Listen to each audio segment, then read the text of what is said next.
வணக்கம். S S engineering work Coimbatore அன்னூர்லேருந்து பேசுகிறோம். இன்னைக்கு நான் பார்க்குறது பார்த்தீங்கன்னா paper plate fully automatic machine.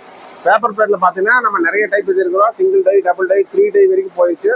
ஒவ்வொன்றும் ஒவ்வொரு ஆப்ஷன் வரைக்கும் பண்ணலாம். ஆனால் இந்த மிஷின் பார்த்தீங்கன்னா 4 இன்ச்சிலிருந்து 18 இன்ச்சு வரைக்கும் எல்லா வகையான பேப்பரும் போட்டு இதில் அடிச்சுக்கலாம். வாக்கு மட்டை, paper plate, banana leaf, chappal cutting, அதுவாக ஹைட்ராலிக் ப்ரெஸ்ஸிங் டைப்பு, அதுபோக ஹைட்ராலிக் ப்ரெஸ்ஸிங் டைப் இருக்கிற எல்லா ஐட்டமே வந்து இந்த மிஷின் எடிஷன் பண்ணிக்கலாம். இதில் பாக்கு மட்டும் தான் பண்ண முடியும், பேப்பர் பிளேட் மட்டும் தான் பண்ண முடியுங்கிறதெல்லாம் கிடையாது. உங்களுக்கு மிஷினோட வெயிட்டே பார்த்தீங்கன்னா ஹெவியான மிஷின் இது.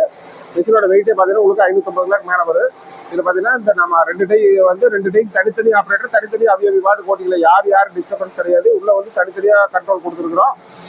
இந்த ஓட்டர் ஆப்ரேட்டர் தனியாக ஓட்டிக்கலாம், அதுக்கு ஆப்ரேட்டர் தனியாக ஓட்டிக்கலாம். 2 பேர் தனித்தனியாக உட்காந்து அவங்க வார்டு ரன் பண்ணிக்கலாம். எவ்வளவு மணிக்கு பார்த்தீங்கன்னா 1500 2000 பிளேட் வரைக்கும் எடுத்துக்கலாம். ஒரு டைக்கு 2 டைங்கிற போது உங்களுக்கு வந்து 4000 பிளேட் வரைக்கும் எடுத்துக்கலாம். ஆப்ரேட்டரோட ஸ்பீடை பொறுத்து. வேற ஏதாவது உங்களுக்கு டவுட்ஸ் இருந்தாலும் கூட கால் பண்ணுங்க. எல்லா டீட்டெயிலும் நாங்கள் சொல்லித்தரோம். நன்றி.